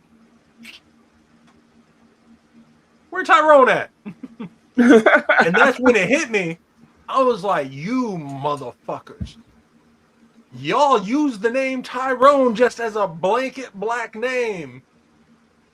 And I was like, the racism of this shit. Y'all are diabolical, to the point where I actually had to pause the movie, go back to the IMDb, and start checking out the production notes. And I was like, okay, so I don't know if it's Jewel or Joelle, but I'm gonna call him Joelle. Joelle Taylor directed the film. He also co-wrote the film with a very white-looking name. The name is Tony Rettenmaier. And I'm like, that is the name of the caucus. And you should be ashamed of yourself. How could you let this happen, Joel? Oh, shit. Damn you. Oh, shit. So I'm going through the movie. Kiefer Sutherland coming real late. Now, side note, David Alan Grier, I was like, this motherfucker still ain't pop up yet. And they're going through everything. And they get down to finally introducing Kiefer Sutherland. And I'm like, racist. But the thing is, like, he's real light. Like, you can tell that there's that surface level racism in there. But at the same time, he's like, I'm just doing what I'm told, man. I'm just the government stooge. Like, don't get me wrong, I run shit, but there's somebody else higher than me. And I'm like, that's going to be David Allen Greer. Because I know that the way the whites is going to play this is having a black villain. You motherfuckers. And I keep getting through the movie. And of course, Fontaine died. And, you know, that's how you start getting through shit. And then Fontaine pop back up. And you're like, time out. They cloned you? Confirm my thought. Tyrone is fiction. And y'all are racist. And I'm like, all right. So this is what's going to happen. David Allen Greer about to be the bad guy. Cool. Blah, blah, blah, blah, blah. And then they in the church scene. And I'm like, wait a minute. Who the preacher? That David Allen Greer. Wait a minute. Y'all made the preacher the villain? Y'all are diabolical. Get a little bit more through the movie. They raid the motherfucker. Now, the scene that you played, I actually did love that scene. Because Jamie Foxx plays it really like high-level comedy. Mm-hmm. Like, his character is the comedy relief. But the fact that he was the one to notice, like, Fontaine, who is normally crazy serious about everything, is sitting here laughing his ass off in the booth. And it ain't just like no chuckle. Oh, like, no. he's laughing his ass off. So he realizes something's wrong. And it's interesting that it was Jamie Foxx's character that saw that. Mm-hmm. And I was like, you know what? Okay, I can fuck with it. So they start getting through everything. Jump a little bit further. And, you know, they're going down there for their last hurrah. And then all of a sudden, the real big bad guy comes in. And it's like, oh, got it. Yeah, of course. Like, so it still stuck true. Y'all made the black dude the villain. Hey. But, and then at the very end, very, very end, they've already taken down that town. They decide that they're going to go and, you know, go after everything else. And at the very end, that's where, okay, Tyrone. And it's like, all right, I guess. So there were a lot of frustrations. I guess overall, if I had to not even necessarily do a review, but just do a suggestion to people. Hopefully you've seen the film. The one thing I would suggest is if you think this is a work of fiction, y'all are not giving enough credit to the diabolical nature of the whites. MK Ultra was the main function of COINTELPRO against the Black Panther Party in the late 60s. Through subterfuge, through experiments of mind control, all of this has been confirmed. That's the late 1960s. We are in 2026. Imagine what technology has done and what it might be put toward. And the whites got the finger on the trigger. So watch out, goddammit. Damn it, man. But yeah, overall, I actually really dug the movie. Yeah, and you motherfuckers. That's my review. No doubt. That's what's up. I actually I wasn't sure if I liked the movie the first time I saw it. I was like, well, this is all right. Very, very weird. This is all right. They clone Tyrone. Okay, cool. But then I watched it again. And I was like, well,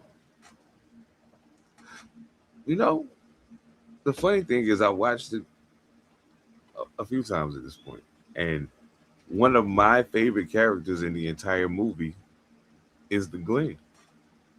Yep. Like that the Glenn is like if you took because okay, so mind you, we always say all the time that the ghetto's the ghetto. You know what I'm saying? Like there are certain things that are going to be uniform in low income areas, in places that they call the hood, the ghetto. There's certain things that are going to be there. No matter where you at, if that's where you are. But then there are other things that are unique to the specific places that those hoods exist in. This movie did a good job of taking as many of those things that are outliers and including them in the puzzle. I think it gave a clear picture of the duality of the attack on most communities, and generally forcing people either to assimilate to the people that they seem to find more palatable. I think that's a big part of it, but also in the event that can't be the case or that can't be conquered, we already know the propagation of poverty is that's a big one. So now when you have these tools of controlling people, that scene is so deep to me because I don't think people understand like how real that shit is. Like, and it's not even on some, oh, you gonna go to this place and eat a chicken and now you sitting here all giggling and stupid. Nah, it's more subtle than that. Like this movie, take it all and put it on steroids. You know what I'm saying? But it's more subtle than that. That's why you think they be like, don't eat at these places. Like, there's certain places that black and white fucking people that are truly health conscious, not commercial health conscious, but truly health conscious, they don't eat that shit. You know what I'm saying? So that was heavy. And then I think the other part of it,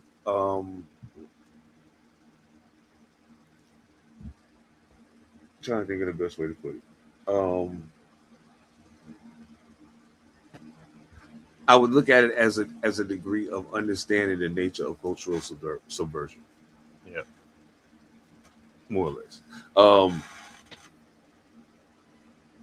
There was a lot of things that came out of this movie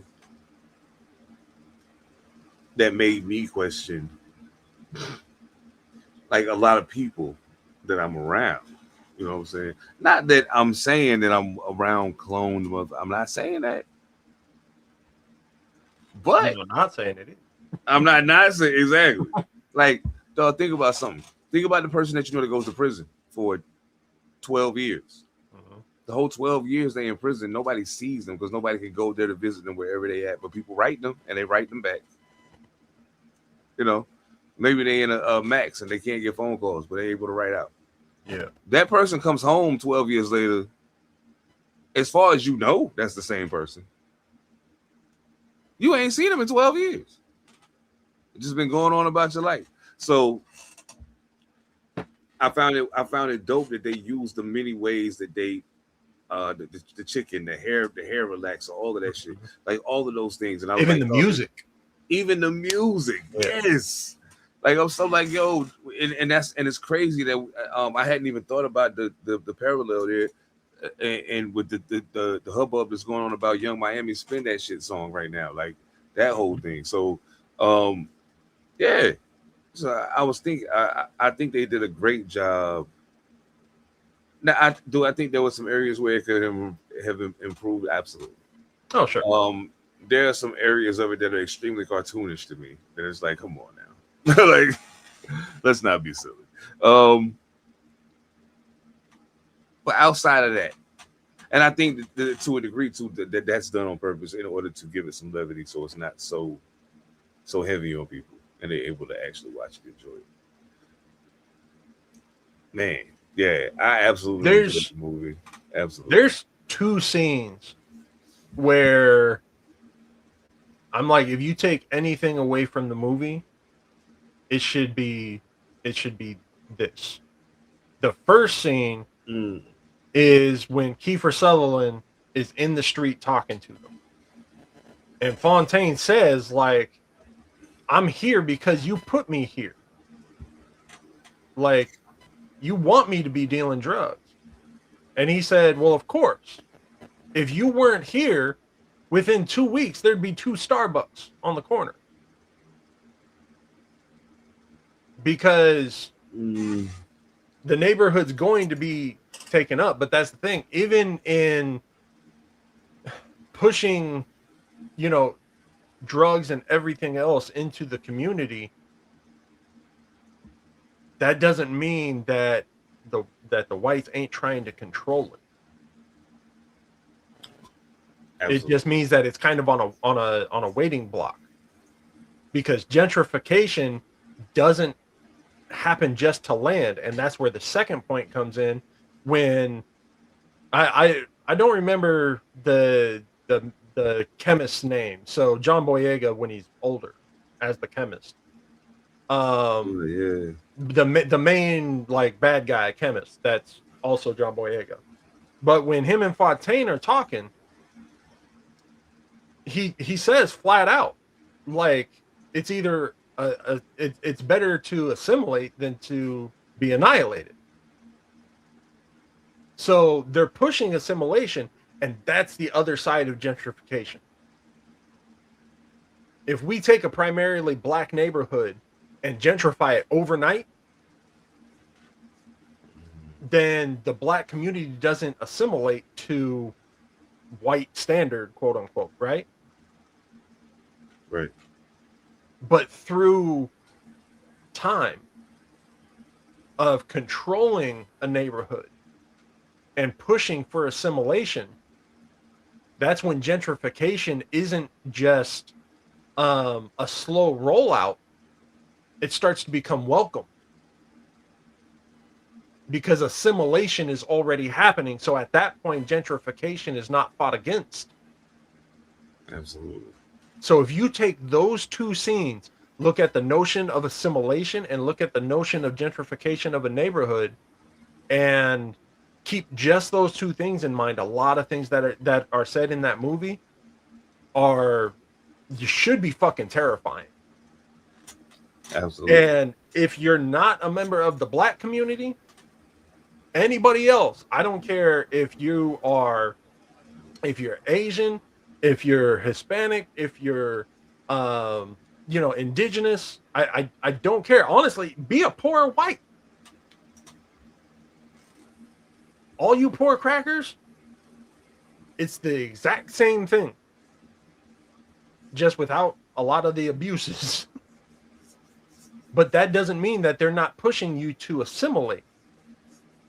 It doesn't mean that they're not trying to gentrify your neighborhoods. It's happening to everyone that is not rich white. The question is how it's happening. And that's why when we talk about comparing abuses and shit and comparing you talking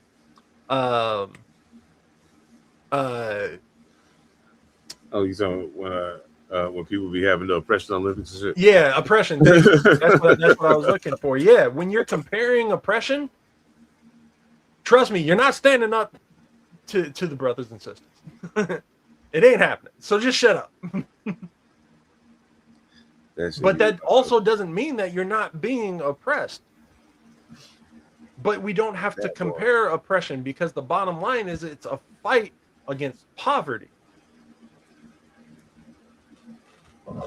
And they're going to use your poverty against you and have everybody that falls within that wheel all fighting each other so that they don't fight them.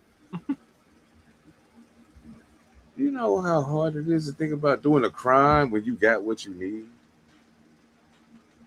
You gotta be like a real different kind of motherfucker to have everything you need and still want to go. Like it takes a special kind of person. And I say that it takes a special kind of person, but it not only takes a special kind of person, it takes a special kind of person brought to fruition in a special kind of circumstance.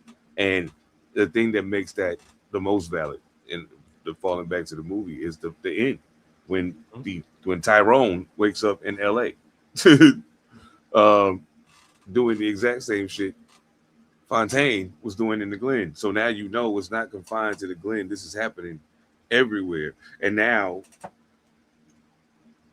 if people can see beyond their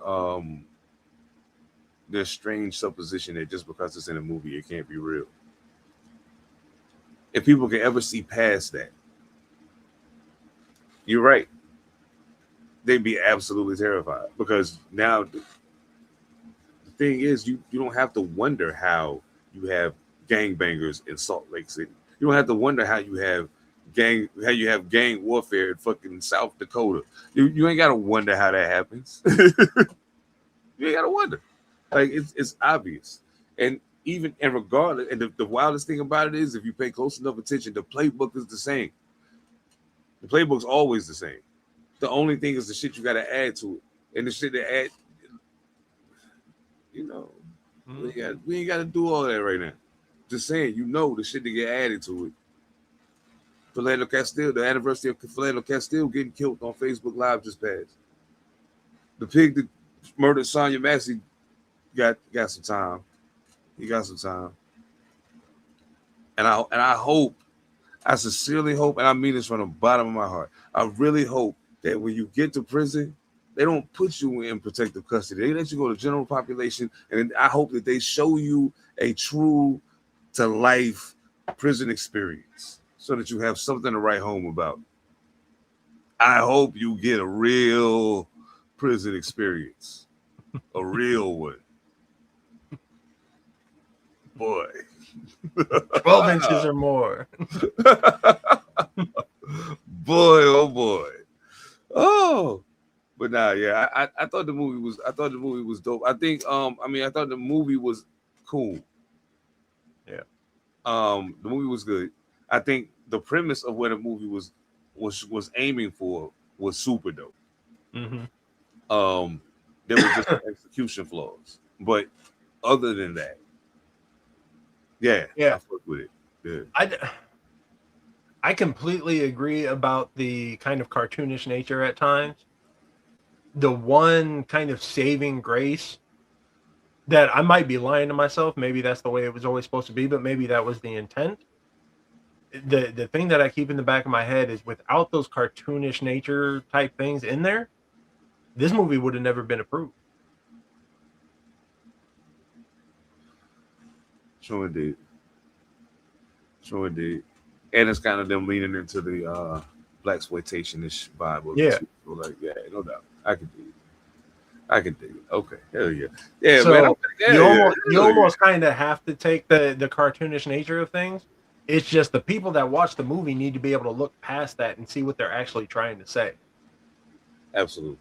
And then don't become a fucking ostrich. Keep your head above the dirt. Please. Man. Yeah, if you ain't seen, I don't know how you have it, but if you haven't seen They Clone Tyrone, go check it out. Go into it with an open mind. Yeah, go into it with an open mind. Yeah, I think you'll enjoy it, and you may have to watch it more than once, just to be honest. But yeah, definitely. Yeah, I plan on watching it again. Definitely. Mm-hmm. I might even go show it to my girl and be like, "Yo, yeah, watch this with your cracker ass."